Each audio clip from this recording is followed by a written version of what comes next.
Hello everyone, this is Ravi Rankawat, your friend and English tutor. I welcome you all in this class. We were talking about tenses. हम tenses की बात कर रहे थे और tense में हमने past tense डिस्कस कर लिया था पिछले वीडियोस में. आज हम बात करेंगे फ्यूचर सिंपल की.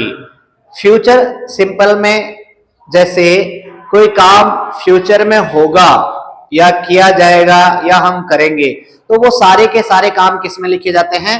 फ्यूचर सिंपल में. तो चलिए बिना टाइम वेस्ट किए शुरू करते हैं. फ्यूचर सिंपल टेंस की हिंदी पहचान होती है गा गे गी. जैसे मैं खाना खाऊंगा, हम अगले वीडियो में फ्यूचर कंटिन्यूअस डिस्कस करेंगे, है ना. राधा गाना गाएगी, बसंती कुत्तों के सामने नाचेगी, तो गा गे गी ये शब्द पीछे आते हैं. अब बात करते हैं हेल्पिंग वर्ब की. शेल और विल दो हेल्पिंग वर्ब होती है फ्यूचर सिंपल की. शेल और विल जो है आई के साथ आता है और शेल जो है आई और वी के साथ आता है, और बाकी सब जो भी सब्जेक्ट हो, ही शी इट सिंगुलर प्लूरल जो भी आ जाए उन सब के साथ हम क्या लगाएंगे? विल. मतलब अदर सब्जेक्ट के साथ हम क्या लगाएंगे? विल का यूज करेंगे. उसके बाद हम बात करते हैं एमवी यानी मेन वर्ब. मेन वर्ब की फर्स्ट फॉर्म का यूज किया जाएगा. तो याद रखिए भाई कि आई और वी के साथ मॉडल के रूप में विल का यूज होता है. मॉडल के रूप में तो विल का यूज होता है और हेल्पिंग वर्ब के रूप में शेल का यूज होता है. तो इसके बाद हम बात करते हैं इंग्लिश आइडेंटिटी की.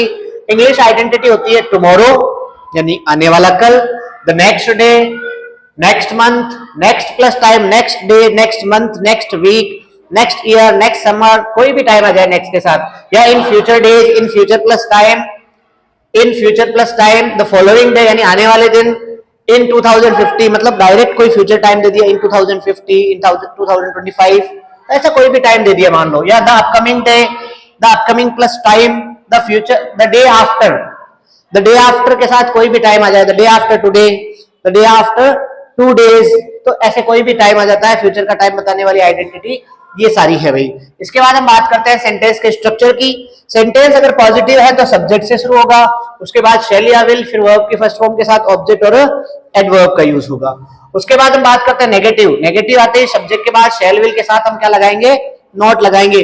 नॉट हमेशा तीसरे नंबर पर आता है ना. 1000 का नोट लगा दिया हमने यहाँ पे, अच्छा 500 का लगाए नहीं, 1000 का. क्यों बंद हो गए? इसलिए तो बोर्ड पे चिपका रहे हैं. वर्ब के फर्स्ट फॉर्म के साथ ऑब्जेक्ट और एडवर्ब. इंटरोगेटिव सेंटेंस में क्या होता है कि हेल्पिंग वर्ब से सेंटेंस शुरू हो जाता है, शेल या विल, उसके बाद सब्जेक्ट, फिर वर्ब की फर्स्ट फॉर्म के साथ ऑब्जेक्ट, एडवर्ब और क्वेश्चन मार्क आ जाता है. और WH वर्ड से अगर सेंटेंस शुरू हो तो दूसरे टाइप का इंटरोगेटिव ये होता है. तो WH वर्ड मतलब what, when, where, why, which, फिर हेल्पिंग वर्ब शेल या विल, फिर सब्जेक्ट, फिर वर्ब की फर्स्ट फॉर्म के बाद ऑब्जेक्ट और एडवर्ब, और लास्ट में क्या आ जाएगा? क्वेश्चन मार्क आ जाएगा. और अगर सेंटेंस हमारा इंटरोगेटिव नेगेटिव हो, मतलब क्वेश्चन भी पूछ रहे हैं और मना भी कर रहे हैं, जैसे कई बार अपने पूछते ना भाई खाना खा के आओ, क्या तुम खाना नहीं खाओगे? तो क्या भी पूछ रहे हैं और नहीं भी पूछ रहे हैं, मतलब इनडायरेक्टली कह रहे हैं खाना मत खाओ, हम नहीं खिलाएंगे. तो इस तरीके से जब क्वेश्चन भी पूछा जाता है और नॉट भी आ जाता है तो उसे इंटरोगेटिव नेगेटिव कहा जाता है. शेल विल के बाद सब्जेक्ट, फिर नॉट, फिर वर्ब की फर्स्ट फॉर्म के साथ ऑब्जेक्ट और एडवर्ब के बाद क्वेश्चन मार्क. चलिए कुछ एग्जांपल्स की बात करते हैं. जैसे I dash cook food tomorrow, तो सबसे पहले हम क्या देखेंगे? टुमारो. टुमारो नहीं है ये, टुमारो तो मतलब कोई दो मार देगा, है ना. टुमारो, है ना. तो इसमें टुमारो आइडेंटिटी मिल गई फ्यूचर सिंपल की, ये रही. तो फ्यूचर सिंपल की हेल्पिंग वर्ब, ध्यान रहे कि ब्लैंक जो है उसमें हम दो चीजें भरते हैं, एक हेल्पिंग वर्ब और एक मेन वर्ब. तो आई के साथ हेल्पिंग वर्ब क्या लगेगी? आई और वी के साथ क्या लगता है? शेल लगता है. तो यहां पर क्या जाएगा? शेल. उसके बाद मेन वर्ब की फर्स्ट फॉर्म, ध्यान रहे शेल विल जो है मॉडल भी होते हैं और मॉडल के बाद में हमेशा वर्ब की फर्स्ट फॉर्म ही आती है. तो शेल के बाद में फर्स्ट फॉर्म क्या है? ब्रैकेट में दे रखी है कुक, तो शेल कुक आंसर हो जाएगा. दूसरे सेंटेंस की बात करते हैं. Rohan dash come to meet me next week, तो सबसे पहले क्या देखेंगे भाई? English identity. देखिए एक चीज समझिए, आपको सेंटेंस का आंसर ढूंढने में बहुत ज्यादा दिक्कत नहीं आएगी. टेंस बहुत आसान है, तो बस कुछ कीवर्ड्स आपको हर टेंस के याद करने होते हैं. अब जैसे इस टेंस के कुछ कीवर्ड्स ये सारे हैं, ये अगर याद कर लिए तो टेंस बिल्कुल हलवा है. हलवा जल्दी से पकाओ और तुरंत खाओ, ये देखो सामने. और इसमें क्या मिला? नेक्स्ट वीक, मिल गया, फ्यूचर सिंपल हो गया। अब सब्जेक्ट क्या है? रोहन। अब देखो आई और वी के साथ तो शेल लगता है, आई और वी यानी मैं और हम के शेल लगता है, और बाकी सब क्या है? बिना सेल के है ना, बाकी किसी के सेल नहीं लगा रहा है। मैं और हम, आई और वी के क्या है? शेल है भाई, और बाकी सब जो है बिना शेल के है। तो ऐसे याद रखना। तो रोहन के साथ क्या लगेगा? विल। और फिर वर्ब की, मेन वर्ब की फर्स्ट फॉर्म, ब्रैकेट में हमेशा वर्ब की फर्स्ट फॉर्म ही दे रखी होती है। तो will come, Rohan will come to meet me next week. अगला सेंटेंस देखो, next year my brother dash not bring me a car. सबसे पहले क्या देखेंगे? सिंपल सी बात है, सबसे पहले इंग्लिश आइडेंटिटी देखेंगे, उसी से तो हम टेंस पहचानेंगे भाई। इंग्लिश आइडेंटिटी देखो, जरूरी नहीं कि इंग्लिश आइडेंटिटी लास्ट में ही हो, शुरू में भी आ सकती है, बीच में भी आ सकती है। यहां पर देखो ये रहा, नेक्स्ट ईयर फ्यूचर टाइम है, माई ब्रदर सब्जेक्ट है, फिर सब्जेक्ट के साथ माई ब्रदर, अदर सब्जेक्ट तो क्या आएगा? विल। आई और भी होता तो शेल लगता, माई ब्रदर विल। अब देखो उसके बाद क्या आती है? मेन वो फर्स्ट फॉर्म, तो नॉट ब्रिंग नेगेटिव है तो कोई दिक्कत नहीं, नॉट लगा दो पहले, और ब्रिंग फर्स्ट फॉर्म ही है तो ब्रिंग का ब्रिंग रख दो। ये हो गया अभी अपना आंसर, बहुत सिंपल है। अगला सेंटेंस देखो, dash you dash visit Agra next month. सबसे पहले क्या? इंग्लिश आइडेंटिटी, नेक्स्ट मंथ मिल गई। चलो अब फ्यूचर सिंपल टेंस हो गया, तो यू के साथ क्या लगेगा? डेफिनेटली यू के साथ है विल लगेगा। अब सेंटेंस इंटरोगेटिव है, तो इंटरोगेटिव सेंटेंस में हम क्या करते हैं? शेल विल पहले लगा देते हैं, उसके बाद सब्जेक्ट आता है, तो विल आ गया, फिर यू सब्जेक्ट आ गया, उसके बाद मेन वर्ब की फर्स्ट फॉर्म, तो विजिट की फर्स्ट फॉर्म विजिट ही होती है। Will you visit Agra next month? क्या तुम अगले महीने आगरा विजिट करोगे? चलो करते हैं भाई Agra visit. We dash discuss future continuous in next video. अगले वीडियो में हम फ्यूचर कंटिन्यूस टेंस डिस्कस करेंगे। तो टाइम क्या मिला? Next time. अब वीडियो टाइम थोड़ी है सर, तो अगले वीडियो की बात कर रहे हैं हम, ये वीडियो देख रहे हैं, अगला वीडियो इसके बाद देखेंगे, तो इनडायरेक्टली क्या कहा जा रहा है?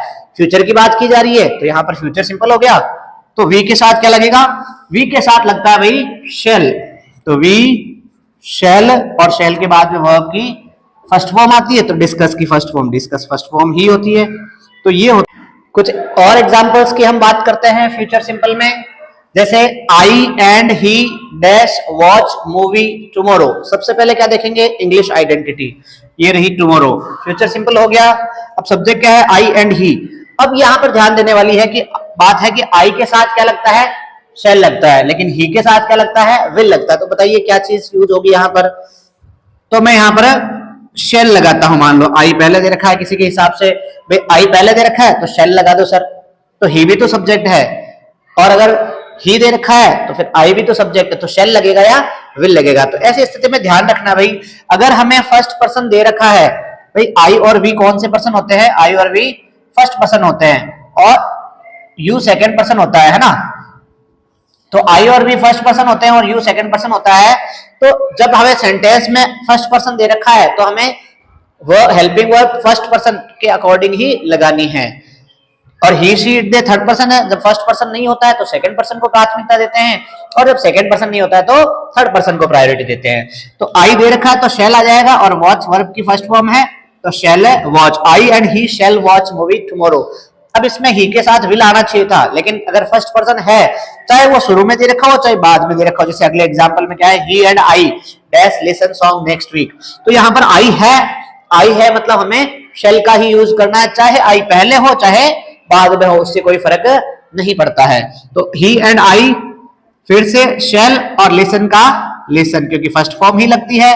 उसके बाद dash they dash get married next year. Identity क्या मिली? Next year. इसमें आइडेंटिटी क्या थी? Next week. तो नेक्स्ट ईयर आइडेंटिटी होगी, सब्जेक्ट क्या है? दे, और दे के साथ क्या लगता है? विल। तो will they get married next year. तो ये बात होती होगी अपने फ्यूचर सिंपल टेंस की। अगले वीडियो में हम बात करेंगे फ्यूचर कंटिन्यूअस टेंस की। मेरे साथ बने रहिए और देखते रहिए टेंसेस के और भी ढेर सारे वीडियोस। मुझे लाइक कीजिए, शेयर कीजिए और कमेंट्स कीजिए, और मुझे बताइए कि अगर आपको कोई चीज समझ में नहीं आ रही है या कोई और वीडियो, अगला वीडियो टेंस के बाद कौन सा डालना है, तो प्लीज मेरे साथ बने रहिए। Thank you so much.